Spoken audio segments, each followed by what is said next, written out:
A very fresh morning to one and all present here. How are you all? I hope you all are fit, fine and healthy. We are back with English subject and today we are going to learn something new. So before doing that, let us first undertake our subject enrichment activity. So I'll request you to listen it very carefully as it will give you 10 marks. So this is your subject enrichment activity from the course book of class 8. That is Art Corner on page number 62. First, as we cannot go out of our house, so we'll have a twist in this activity. Before that, let us understand what is being asked here. Organizing a nature photography walk. Look at the photograph below. As you can see a beautiful picture of this on in your textbook. The sun is rising, that means it's a morning time picture, and you can see the beautiful mountains, you can see so beautiful colored flowers around it. So here, how does it make you feel? Can you think of some words that you would use to describe this photograph? I hope you can do it very nicely as this is a beautiful picture and it speaks a lot of about the nature. So nature is abundant with such astounding beauty that sometimes it is difficult to put to words our feelings and responses. Sometimes the picture is so beautiful and the scenery is so beautiful we are unable to express our emotions because we are spellbound. Photography can capture nature in all its splendor and beauty. Nature photography is a form of photography devoted to going outdoors to capture in photographs the beauty and wonder of natural elements, be it wildlife, plants, or landscapes. As in these 21st century and youth kids, yeah, we always have mobile phones in your hand, so you always take pictures wherever you go, correct? So it is not like that you don't know what is to be done here. Here you have to go outside and take beautiful pictures of the scenery, whether it is wildlife, whether it is plant or landscapes. But as this is a pandemic time, you are not allowed to go out of your house as it is not safe. So I request you not to go outside and click any pictures. For your subject enrichment activity, we will have something different regarding this art corner. So as we cannot go out of our house, what we can do is we can paint a picture of beautiful environment. Now as due to this pandemic time, the pollution has been decreased. Why? Because due to this long term lockdown, people were not going out of their house, they are not littering the our societies and streets and our roads, and the vehicles were not moving on roads, so it has reduced the air pollution as well as water pollution as well as noise pollution. So because of this, our environment has turned a little more beautiful. So you need to focus this point in mind and you need to paint a picture of a beautiful environment which you have witnessed. Put all the beauty of the environment in a picture and paint it up. So this is your subject enrichment activity for class 8th, and now it's time for submission date. So I request you to submit it till 7th of November 2020. So you're having a lot of time, you're having pressure of exams too. I request you to do it before the examination or you can even manage after examination, but do submit it till 7th of November 2020. I hope you understood this activity. You have to portray a picture. Here you have to take a nature photography walk, but I'll request you not to do it now. We will do it later when the school gets open.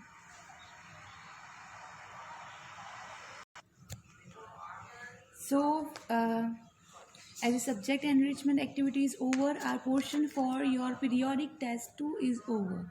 So now it's time for the revision of for your exams as they are coming very close to us.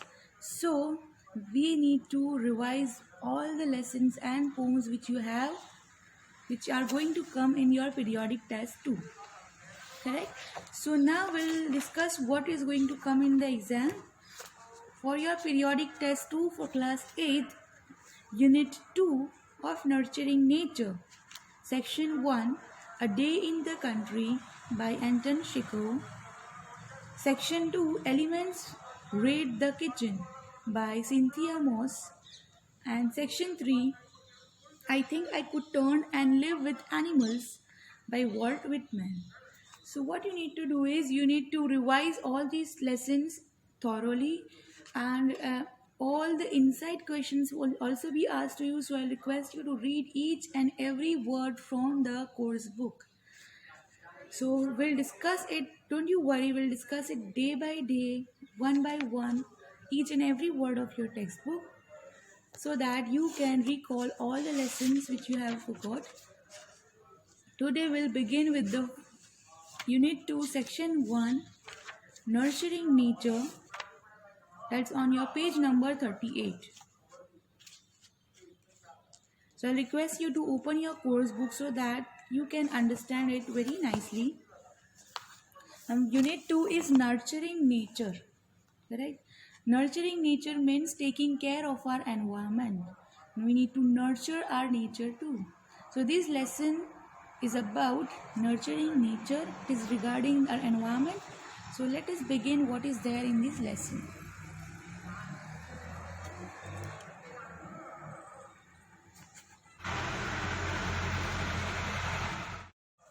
So nurturing nature, section 1, today we'll discuss about a day in the country. I'll request you to take out your course book so that you can read it along with me, each and every word of the lesson, because the questions will be asked to you inside the lesson.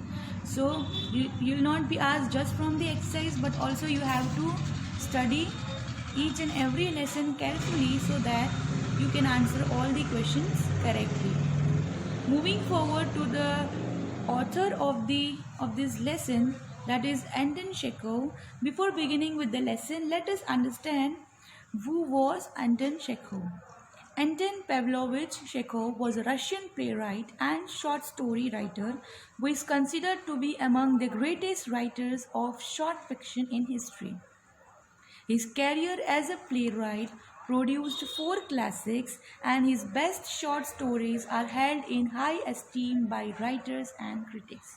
You won't be asked about the details of the writer, but you will definitely be asked who is the writer of A Day in the Country and the rest of the lesson. So make sure that you learn by heart their lesson name along with their writer name.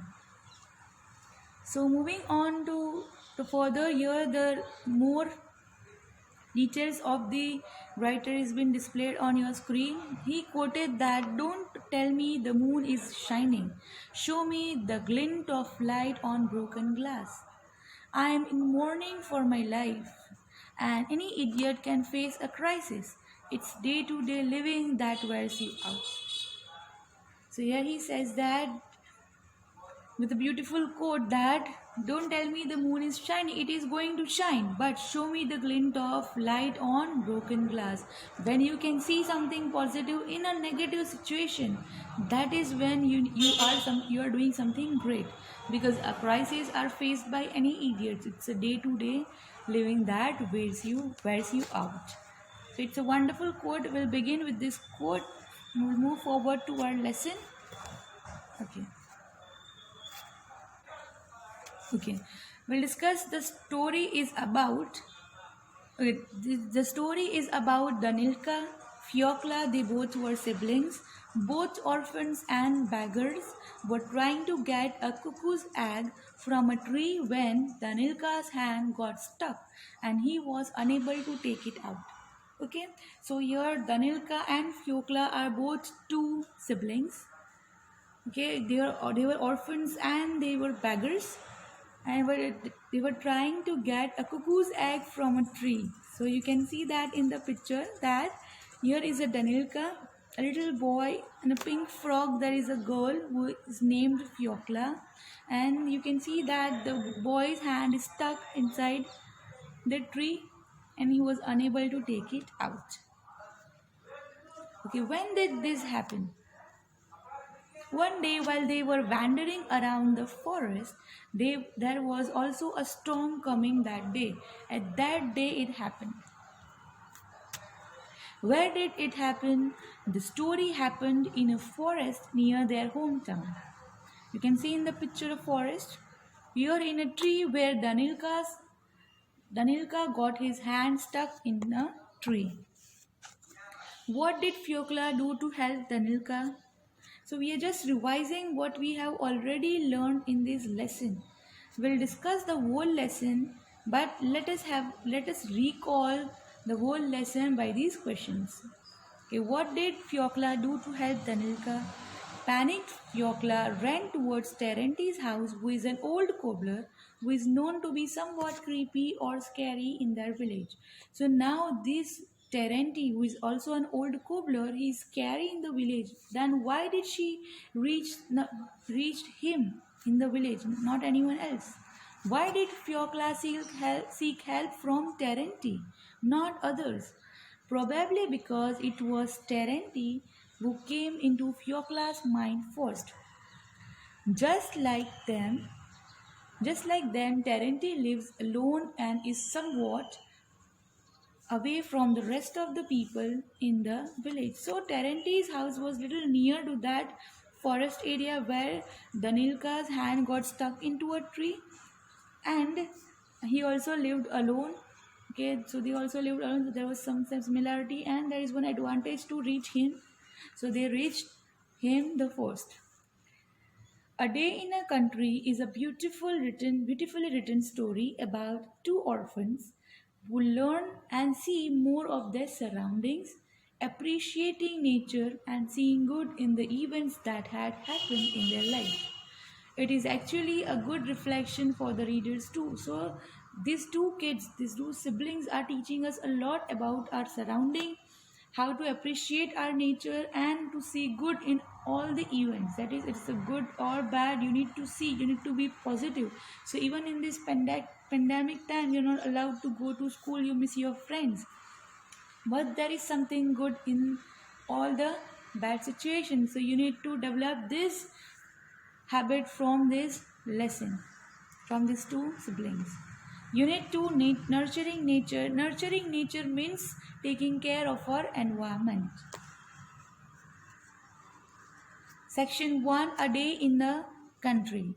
Read about these two children and a cobbler named Terenti, who teaches them valuable lessons about nature. So this Terenti and two children, Terenti is teaching lessons about nature, valuable lessons about nature to these kids. Let us see what he does and how it happens. Between 8 and 9 o'clock in the morning, a dark leaden-colored mass is creeping over the sky towards the sun. Red zigzags of lightning gleam here and there across it. There is a sound of faraway rumbling. A warm wind frolics over the grass, bends the trees and stirs up the dust. In a minute, there will be a spurt of May rain and a real storm will begin. So here you can see it is a morning scene from between 8 and 9 o'clock. So here some danger is going to arrive. It's a dangerous situation. A dark leaden colored mass is creeping over the sky towards the sun. That means some real storm is going to begin. Red zigzags of lightning gleam here and there across it, and there is a sound of faraway rumbling. So you can notice that by these words that what kind of environment they are surrounded by. A warm wind frolics. Frolics means moves playfully over the grass, bends the trees and stirs up the dust. In a minute, there will be a spurt of May in rain. So, of May rain, that means a rain is going to come and a real storm will begin. Fiokla, a little girl of 6, this is the first character of the lesson, Fiokla, who is only 6 years old little girl, is running through the village looking for Terenti the cobbler. The white-haired, barefoot child is pale. Her eyes are wide open, Her lips are trembling. So she is scared right now. And she's running here and there in the village looking for Terenti the cobbler. Her appearance is also here shown. She is white-haired, barefoot child. She's pale and her eyes are wide open and her lips are trembling. This is due to the situation. But she is white-haired and barefoot child. That means she is a beggar. Uncle, uncle, where is Terenti? She asks everyone she meets. No one answers. They are all preoccupied with the approaching storm and take refuge in their huts. At last, she meets Silenti Silich, the sacristan, Terenti's friend. He's coming along, staggering from the wind. So here, this girl is asking each and every one she meets about the Terenti, and no one is answering. So they are all preoccupied with the approaching storm because they are all tensed with this storm which is going to come, and they are taking refuge in their huts. So they are finding the place to hide in their huts, and they are not answering this little girl. At last she meets Silenti Silich. Now Silenti Silich is a friend of Terenti, and he's also a sacristan. Sacristan means a person in charge of a room. That is room called sacristy. A room in a church where articles of worship are kept and its contents are kept, and this person is in charge of that. So this Silenti answered, he is coming along, so she is moving ahead towards him. Uncle, where is Terenti? At the kitchen gardens, answered Silenti. The girl runs behind the huts to the kitchen gardens and there finds Terenti, the tall old man with a thin, pock-marked face, very long legs and bare feet, dressed in a woman's tattered jacket, standing near the vegetable plots, looking with drowsy eyes at the dark storm cloud. On his long, crane-like legs, he sways in the wind like a starling coach. I'll show you the picture of Terenti. As you can see the picture, I'll describe his appearance. He is tall old man with a thin, pock-marked face, very long legs. You can see his legs, and bare feet. Okay, no sleepers and sandals and shoes are there, so they are bare feet, dressed in a women's tattered jacket. You can see the women's tattered jacket. Standing near the vegetable plots, you can see the vegetable plots, looking with drowsy eyes at the dark storm cloud.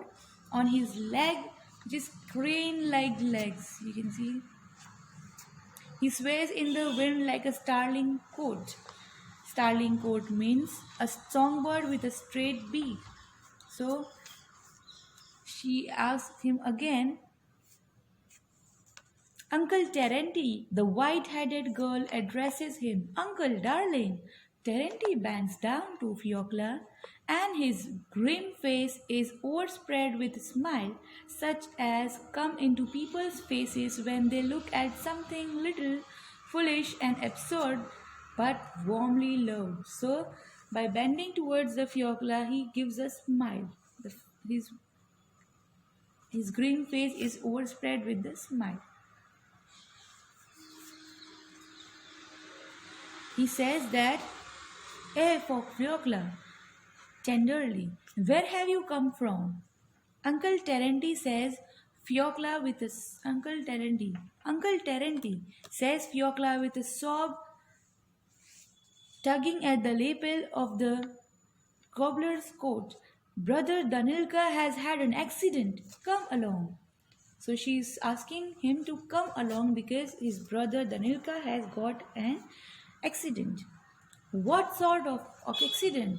Oh, what thunder! Holy, holy, holy! What sort of accident?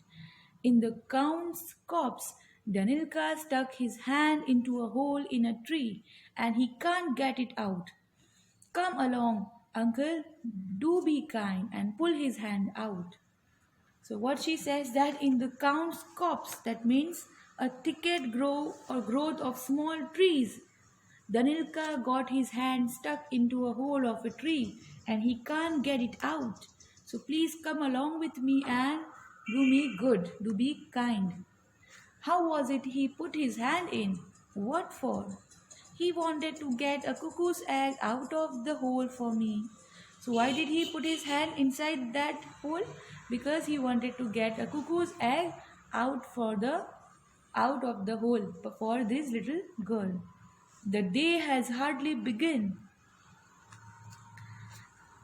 and already you are in trouble.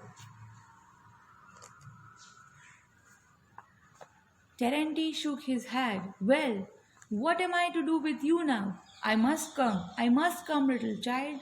So he's ready to come along with this little girl to help his brother, to help her brother. Terenti comes out of the kitchen garden and lifting high his long legs begins striding down this village street. He walks quickly without stopping. Fiocla can hardly keep up with him, as you know that Terenti's legs are like crane. He moves faster and Fiocla can hardly keep up with him. They come out of the village and turn along the dusty road towards the Count's copse that lies dark blue in the distance. It is about a mile and a half away. The clouds have by now covered the sun, and soon afterwards there is not a speck of blue left in the sky. It grows dark. The first raindrops, big and heavy like dark dots on the dusty road. A big drop falls on the Fiocla's cheek and glides like a tear down her chin. So you can see that the rain is going to start now and they are going to face a dangerous situation. The rain has begun, mutters the cobbler, kicking up the dust with his bare, bony feet. That's fine, Fiocla, old girl. The grass and the trees are fed by the rain as we are by bread. And as for the thunder, don't you be frightened. Why should it harm a little thing like you? So he says that don't be frightened to the girl that it won't harm a little girl like you. As soon as the rain begins, the wind drops. The only sound is the patter of rain dropping like fine shots on the young eye and the parched road.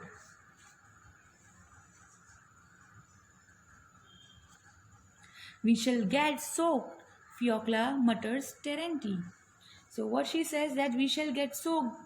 Okay, there won't be a dry spot left on us because it is raining. Ho ho, my girl, it's run down my neck. But don't be frightened, silly. The grass will be dry again. The earth will be dry again. And we shall be dry again. There is the same sun for us all. So see, look at the Terenti, how positive he is. Even in this dangerous situation, he is consoling that little girl and saying that everything will be dry again and there is the same sun for us all. So it will be all fine. Don't worry. A flash of lightning, some 14 feet long, gleams above their head. There is a loud peal of thunder, and it seems to Fiocla that something big, heavy, and round is rolling over the sky and tearing it open, exactly over her head. Don't be afraid, little girl. It is not from the spite that it thunders, Terenti says. That it is not from the spite. Spite means unkindness. It is not an unkind act that it thundered. It is something good only. Terenti's and Fiocla's feet are covered with lumps of heavy, wet clay. It is slippery and difficult to walk, but Terenti strides on more and more rapidly. The weak little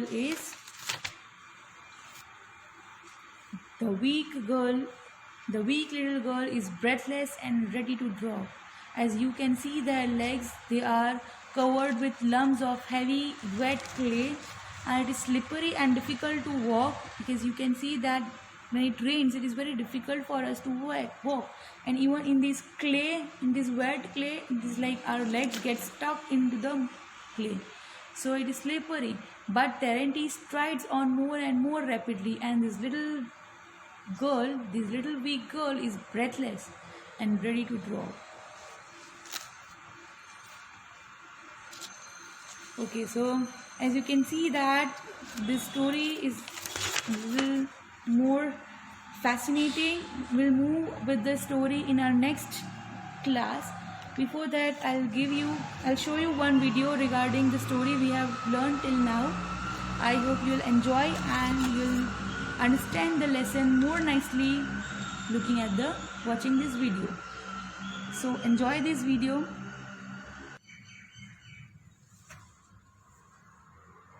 Between 8 and 9 o'clock in the morning, a dark, leaden-colored mass is creeping over the sky towards the sun. Red zigzags of lightning gleam here and there across it. There is a sound of far-away rumbling. A warm wind frolics over the grass, bends the trees, and stirs up the dust. In a minute, there will be a spurt of May rain, and a real storm will begin. Fiocla, a little girl of 6, is running through the village looking for Terenti the cobbler. The white-haired, barefoot child is pale. Her eyes are wide open. Her lips are trembling. Uncle, where is Terenti? She asks everyone she meets. No one answers. They are all preoccupied with the approaching storm and take refuge in their huts. At last, she meets Silanti Silich, the sacristan, Terenti's friend. He is coming along, staggering from the wind. Uncle, where is Terenti? At the kitchen gardens, answers Silanti. The girl runs behind the huts to the kitchen gardens and there finds Terenti. The tall old man with a thin, pock-marked face, very long legs and bare feet, dressed in a woman's tattered jacket, standing near the vegetable plots, looking with drowsy eyes at the dark storm cloud. On his long, crane-like legs, he sways in the wind like a starling coat. Uncle Terenti! The white-headed girl addresses him. Uncle, darling. Terenti bends down to Fiocla, and his grim face is overspread with a smile, such as coming to people's faces when they look at something little, foolish and absurd, but warmly loved. Ah, Fiocla, he says tenderly. Where have you come from? Uncle Terenti? Says Fiocla, with a sob, tugging at the lapel of the cobbler's coat. Brother Danilka has had an accident. Come along. Oh, what sort of accident? Oh, what thunder! Holy, holy, holy! What sort of accident? In the Count's corpse, Danilka stuck his hand into a hole in the tree, and he can't get it out. Come along, Uncle. Do be kind and pull his hand out. How was it he put his hand in? What for? He wanted to get a cuckoo's egg out of the hole for me. The day has hardly begun and already you are in trouble. Terenti shook his head. Oh, well, what am I to do with you now? I must come. I must come, little child. Terenti comes out of the kitchen garden and, lifting high his long legs, begins striding down the village street. He walks quickly without stopping. Fiocla can hardly keep up with him. They come out of the village and turn along the dusty road towards the Count's corpse that lies dark blue in the distance. It is about 1.5 miles away. The clouds have by now covered the sun, and soon afterwards there is not a speck of blue left in the sky. It grows dark. The first raindrops, big and heavy, like dark dots on the dusty road. A big drop falls on Fiocla's cheek and glides like a tear down her chin. The rain has begun, mutters the cobbler, kicking up the dust with his bare, bony feet. That's fine, Fiocla, old girl. The grass and the trees are fed by the rain, as we are by bread. And as for the thunder, don't you be frightened. Why should it harm a little thing like you? As soon as the rain begins, the wind drops. The only sound is the patter of rain dropping like fine shots on the young rye and the parched road. We shall get soaked, Fiocla, mutters Terenti. There won't be a dry spot left on us. Oh, my girl, it's run down my neck. But don't be frightened, silly. The grass will be dry again. The earth will be dry again. And we shall be dry again. There is the same sun for us all. A flash of lightning, some 14 feet long, gleams above their head. There is a loud peal of thunder, and it seems to Fiokla that something big, heavy, and round is rolling over the sky and tearing it open exactly over her head.